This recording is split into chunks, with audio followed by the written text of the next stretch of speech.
What's up, Anchor peeps, and happy holidays. We are in the middle of our holiday meltdown on the Anchor Pete channel, and I am here with my lovely wife, Sherry T. And we are here today to discuss the short story that inspired the upcoming movie Antlers, I was going to say, we cannot even see your lovely headgear. called Bald Spots. Antlers is based upon the short story The Quiet Boy, which was written by Nick Antosca. There we go. Yes.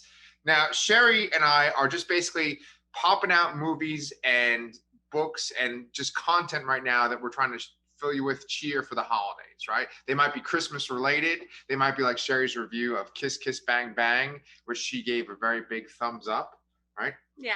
Yeah. And then they might also be like this review right here. You know what? This story doesn't have Santa in it. It doesn't have unwrapping of presents, but there might be some thing with antlers in it. Yeah. Right? Yes. Yes. Yes. We don't want to do spoilers, because we're going to talk about the short story that the movie Antlers is based on, and we just want to give you a quick synopsis and review of our impressions, and we also want to talk about what we think of the trailer. Yes. Okay, so anyway, Nick Antosca, who wrote the short story, is known for being the creator and showrunner of Channel Zero, which was on the Sci-Fi Network. And I don't know if you ever got a chance to see that, but we thought it was very creepy. In fact, we stopped watching it, not because it wasn't good, but because it was making us feel kind of bad. And I actually had a nightmare over it. Yeah. I can attest to that as well. You know, back in the day when that show first came out, I used to get the creeps a lot more than I do now. And I used to have some trouble if I was in the dark or if I was in a creepy place. And boy, did I have some nightmares after not even completing the first episode of that show. But you know what? After listening to this short story, I want to go back and watch that show. I do too. I mean, I knew it was good. And this short story just revives my interest in Nick Antosca, who also has won a Shirley Jackson Award for one of his novellas in the past. Again, just makes me want to go read his work. I got to say that after reading the short story, I did have the creeps a little bit that night when Sherry and I listened to it together. So, yeah, so did I. Yeah. Where is that short story available? You can actually get it online. It's free. It's at Guernica magazine posted it. So I think it's guernicamag.org. Anyway, we'll post a link in the comment section below this review so that you can just click on it and go read it if you want. We actually listened to an audio of it, which is available on YouTube. All you have to do is type in Quiet Boy, Nick Antosca, and it'll come up, and it's really well done professionally. Yeah. I would say. I don't know if it's professional, but sounds professional. Yeah, it does. And it takes a little less than an hour to listen to the whole story. So if you just need to kill an hour and you love horror, you'll probably enjoy this. Yeah. Let's say that you are just going for your nightly walk or you're working out or something like that. That could be for your whole routine right there. And you might get the creeps too. So anyway, we don't want to spoil the story. And like we said, it's less than an hour long. So we're not going to give you too much detail up front. But essentially, the story follows a teacher who is about 23 years old. And she lives in what area of the country again? It's Virginia. They talk about how people commute from this small, kind of gritty town to DC. Yes. And, it's a funny coincidence because this teacher is played by Keri Russell in the movie, right? Mm-hmm. And, she's from the Americans, and I think she lives in Virginia and the Americans too. But anyway, in this story, that 23-year-old teacher has an interest in this one boy. And there's something odd about the boy. She's trying to figure out why he's disconnected from his peers and what seems to be troubling him. She does a little bit of investigating, and what she ends up finding ends up, being a little... It's disturbing. It's dark. It's unpleasant. And she wishes she didn't go down that path. We won't tell you exactly what she finds. It's a bit of a mystery at first. Is the boy the problem? Is it his family? Why is he so poor? Why is he so withdrawn? What's up with this kid? So you'll find out if you listen to the story, and you'll really enjoy it if, like I said, you enjoy horror. But even suspense, there's quite a good bit of that. Yeah. The story is only, 57 minutes long, and they pack a lot in the story. It's kind of interesting because, I've been listening to Stephen King a lot recently, and I've gotten more chills and more of a complete feeling in this 57 minutes than I've gotten in hours and hours of listening to Stephen King. Yeah, it doesn't always take a lot. The story packs a punch, even though it's a short story. So I can see why he is renowned and making a name for himself. By the way, he's only about 37 years old. Oh. He's pretty young. He's born in 1983. Oh, so impressive so far. I don't want to go into the story too much because I don't want to spoil it for you, for anyone. You could literally just go from this channel and go find it right now. But we do recommend it highly. Yeah, I will say this, that the supernatural element of the story, the thing that is upsetting or disturbing, I actually really enjoyed its description and what it is.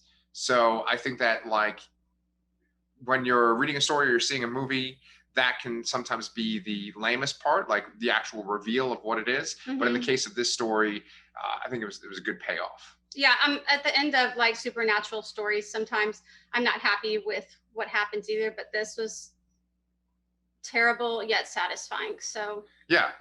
So now we're done being Vegas shit, and we're going to talk about the trailer for this movie.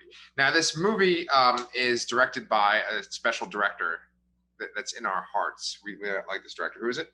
His name's Scott Cooper, and he is known for writing and directing the movies Crazy Heart, good movie, Out of the Furnace, great movie, and Hostels, another great movie. Now, none of these are horror films. However, there are horrors in Hostels, and there's a monstrous performance from Woody Harrelson in Out of the Furnace. So I feel like this movie's in good hands with Scott Cooper. Yeah, take that, Hamish. So Sherry, after this is done, you want to come down with me at the cemetery and plant some flowers? Shit, yeah. Yeah, see, kind of paraphrasing Out of the Furnace right there. For all you Out of the Furnace fans, it's a great movie. Christian Bale. Hostels too. Hostels, yeah. And Hostels is pretty upsetting too. Man, it'd be awesome if Christian Bale made an appearance in Antlers. Oh, maybe. It's not like I know something. Believe me, I don't. Yeah. So what we do know about the cast, though, is, like I said, Keri Russell is the lead, right? And she plays the school teacher. I don't know who the little boy is, but he looks familiar. I should have looked it up on IMDb. But then also playing the sheriff in town is Jessie Plemons. And Sherry and I are actually very big fans of Jessie as well. We just covered, I'm thinking of Ending Things, and he was in that on this channel. And, we've liked him since Breaking Bad. He was great in Fargo, the TV series. So just seeing him in anything is super exciting for us. Oh, yeah. And side note, if you ever saw Game Night, he's the best. He's the best part of it. Anyway, I keep running into Jessie Plemons. I'm not seeking him out, but he keeps being in things that I like or I'm interested in. So I must enjoy his career or his agent's picks or something. Right, yeah. But I'm interested in this movie now that he's going to be in. Yeah, and then also a side note, this movie is produced by Guillermo del Toro. Obviously, Guillermo knows how to portray the supernatural on screen. And so any kind of influence that he might have on this movie is definitely going to be a plus. Yeah, it makes me think of Pan's Labyrinth and the creature with horns in that. We're not giving anything away because the trailer does show that there is something with horns. And of course, it's called Antlers, so there's no secret there. It's just a question of what it is.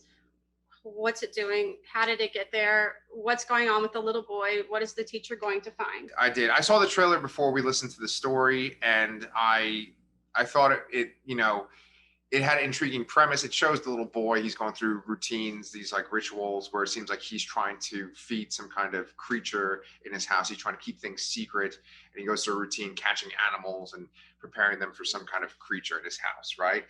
And which is already a bit of a giveaway from the story, I think. Yeah. Because it takes a while for the teacher to uncover that detail. One thing, like, because there's two trailers to the movie, right? And if you watch the first one, I didn't even realize that Keri Russell was the teacher or played this big role when watching the first trailer. In the second one, it plays her up a lot more. But like you said, in the book, it's all from the teacher's perspective. The first trailer really makes it look like it's all around this little boy. So they expand upon it. That's the good thing about short stories and turning them into movies versus turning big novels into movies, is that you can kind of expand upon things and hopefully they make some interesting additions. Yeah, I have high hopes for this movie. The story was really good. Check it out. And the release date was set for this movie has actually been pushed back. It was supposed to come out in April. They pushed it back because of the pandemic to February of 2021. Now it's actually been removed from the slate, and it doesn't have a release date at all right now. I have hopes that it's going to come out sooner. Be really great at Christmas time. I think it's a little late maybe for that, but let's keep our fingers crossed that it comes out soon because I'm dying to see it. Yeah, as am I. And so when it does come out, we will absolutely review it on this channel. But until then, we are going to just keep pumping out some more holiday themed content on this channel leading up to our year in review for 2020. What made our top 10 picks list. And we will see you then. Bye. Have a good night.